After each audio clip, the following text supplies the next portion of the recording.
बात कैसे रखोगे। और डॉक्टर अय्यूब साहब ने उनके चेहरे को सवारा बनाया, गठबंधन किया और वो मकाम हासिल किया कि जो भी सरकार बनती है आज उसमें घुस के मिनिस्टर बनते हैं और अपनी बातें रखने का काम करते हैं। संजय निषाद अरविंद सर निषाद गवाह है, क्या था उनके पास? कुछ नहीं था। हमारी पार्टी में पीस पार्टी में पदाधिकारी बनने आए थे, मगर डॉक्टर अय्यूब ने कहा कि हम तुम्हें नेता बनाते हैं, अपने समाज को इकट्ठा करो। और सिर्फ 2 साल के अंदर डॉक्टर अय्यूब ने वो मिशन दिया, वो तहरीक दी कि योगी आदित्यनाथ का गढ़ जहां से योगी जी सांसद होते थे, संजय निषाद के बेटे को डॉक्टर अय्यूब ने पार्लियामेंट जितवा के पार्लियामेंट में काम किया। मेरे दोस्तों, कोई समाज बता नहीं सकता कि डॉक्टर अय्यूब और उनके साथियों ने उनसे गद्दारी की हो।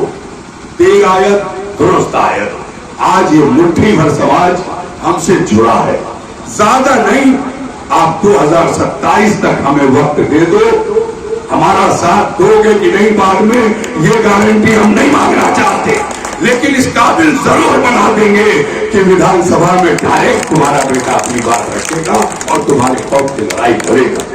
इसलिए कि हमें इससे सरोकार नहीं, इसलिए कि हम आपसे अपना पैर छुड़वाने नहीं आए हैं, हम आपको अपने गले से लगाने आए। और गले से लगाने इसलिए आए हैं कि आप अपने हक की लड़ाई लड़ें, इसलिए कि आपको भी दबाया गया है, कुचला गया है। और कौन कहेगा कि आप कमजोर समाज, आपसे मजबूत समाज भारत में है ही नहीं। इसलिए कि कोई कितना मजबूत बन जाए, आपके आगे आके सर को झुकाना ही है। दाढ़ी भले तन के बनवाए, लेकिन जब आप बाल काट लेते हैं तो पीछे की गर्दन साफ करने के लिए सर को झुकाते हैं। जिसकी गर्दन चाहते हैं, जिधर चाहते हैं घुमा देते हैं और अपने आप घुमा देता है। थोड़ा सा राजनीति को पहचान लो, वही गर्दन राजनीति में इधर उधर कर दो, तुम मालिक बन जाओगे। थोड़ा सा काम करना है, कहीं जाना भी नहीं है।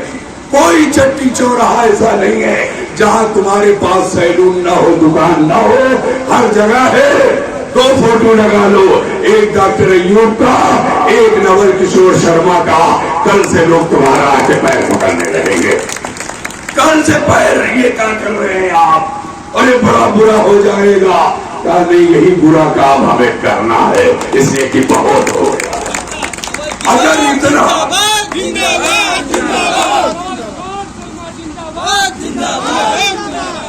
न तो आपसे बढ़िया कोई प्रचार प्रसार कर सकता है। बड़े बड़े जमींदार, बड़े बड़े लोगों ने, राजाओं महाराजाओं ने आपसे राय ली है। हमारे यहाँ बिक्कल मियाँ की जमींदारी थी, पुरानी कहानियां मिलती है तो मशवरा लेने के लिए चांद नाव को बुलाया करते थे। वो टाड़ी बनाते थे और जमींदार को राय देते थे और उनकी राय पर अमल किया जाता था। और बाजार में आप जाएं, चांद और बोतल शाह जाके देखें, आज भी उनकी कब्रें हैं मजार के रूप में। आप कहते हैं आप कमजोर हैं, हजारों बड़े बड़े लोग जाके चांद नाव की कब्र पर फातिहा पढ़ते हैं और सलाम करते हैं। समाज में अपने आप को कैसे ऊपर किया जाता है, इस चीज को आप महसूस करें।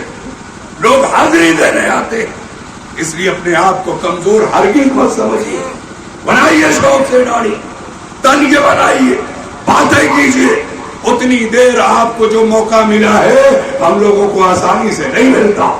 शुरू में पीस पार्टी बताने के लिए लोग दरवाजे से हमारा मुसलमान भाई भगा देता था, हमारे पास जगह नहीं थी।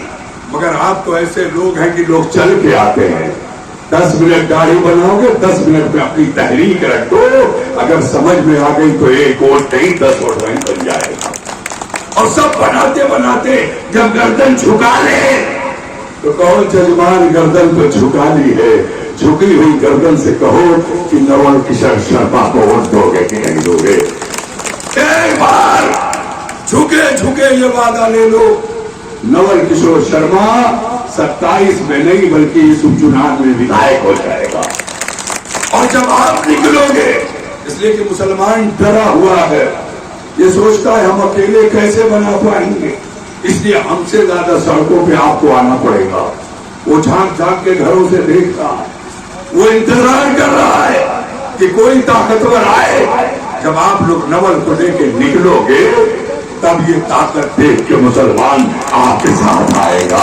जब तो हम जीतने जा रहे हैं, अब तो हम जीतने जा रहे हैं। ये सारा फार्मूला अपने पास आप रख लो, और जब आप सड़कों पे हल्ला मचा दोगे तो इन मुसलमानों की जब लाइन लगेगी वोटों की और एक तरफा गिरेगा तो 2-4 हजार से नहीं 30-40 हजार से जीत के जाएगा। आपको काम करना पड़ेगा, थोड़ी मेहनत करनी पड़ेगी, थोड़ा अपने आप को समझना पड़ेगा। इसलिए कि हम आपसे फायदा लेने नहीं आए हैं, हम आपके समाज को फिर एक बार कर्पूरी ठाकुर देने आए, इस समाज को सम्मान देने आए, इस समाज को इज्जत देने आए। और यकीन जानिए मस्जिद सामने है, कोई कौम आपको सम्मान नहीं दे सकती। अगर गले से लगाएगा तो ये मुसलमान लगाएगा। इसलिए कि हमारे यहाँ पैर छुड़ाना हराम है। हम कभी नहीं कहेंगे हमारे सामने झुको, हमारा पैर छू। आप मोहब्बत से आओगे, हाथ मिलाएंगे, आपको गले से लगाने का काम करेंगे, आपको अपना भाई समझेंगे, आपको बराबरी का दर्जा देंगे। और डॉक्टर अयूब ने यही किया था 2012। ये ताकतें क्यों घबरा गई और डॉक्टर अयूब को तोड़ने लगी? 200 सीट लड़ाई थी पूरे प्रदेश में, 200 सीटों में 150 सीट अति पिछड़ा और अति दलित को बांट दी थी। 50 सीटों में बड़ी जातियां और मुसलमान थे। ऐसा इंसाफ वाला शख्स कहां मिलेगा? कहां मिलेगा? सारी सीटें जब बांट दी और सर्व समाज डॉक्टर अयूब जिंदाबाद करने लगा, तब मुलायम सिंह यादव के पेट में दर्द होने लगा। ये तो हमें तोड़ के रखेगा। तो सबसे पहले विधानसभा में हमारी पार्टी तोड़ी गई, जैसा कि इससे पहले भी हुआ। हमारे विधायक तोड़े गए, डॉक्टर अयूब को अकेला छोड़ दिया गया। मगर शेर का बच्चा शेर होता है। डॉक्टर अयूब अकेला भी विधानसभा में 403 विधायकों पर भारी था। कोई मुद्दा आप लोगों का छोड़ा नहीं है, चाहे वो नाई समाज हो, चाहे बुनकर समाज हो, चाहे मुसलमान हो, सबका डट कर मुकाबला किया। और डॉक्टर अयूब का सबसे ज्यादा विरोध अगर किसी विधायक ने किया तो हमारे स्वर्गीय विधायक जी थे, जो नीम के नीचे बैठे रहते थे और विधानसभा में उठ के डॉक्टर अयूब की बात काटने का काम करते थे। इसलिए कि इनको पता था कि डॉक्टर अयूब का समाज अगर डॉक्टर अयूब के पास चला गया तो हम नीम के नीचे बैठे ही रह जाएंगे विधानसभा में। इसलिए मुखालफत की। और आज फिर नस्लन बाद नस्लन ठाकुर का बेटा ठाकुर, तो हम भी लाए हैं ठाकुर, मगर कर्पूरी ठाकुर का बेटा लेके होगा मुकाबला। उधर भी ठाकुर, इधर भी ठाकुर। और आप अगर खड़े हो गए तो त्रिकोणीय लड़ाई अगर न बना दिया गया तो पीस पार्टी को फिर आपने संभालना। आपकी जिम्मेदारी है, आप खड़े हो जाएं। बाकी काम हम लोगों का है। इंशाअल्लाह ताला पूरी ताकत से ये चुनाव हम लोग करेंगे। और आप लोग आइए, बिल्कुल खुले दिल से आइए और मन से आइए। ये कभी मत सोचिएगा, मैंने पहले ही कह दिया कि आप हमारे लिए मत आइए, आप अपने लिए आइए। जैसे ओम प्रकाश राजभर बन गए, जैसे संजय निषाद बन गए, जैसे अनुप्रिया पटेल बन गई, वैसे ही नवल किशोर शर्मा भी बन जाए।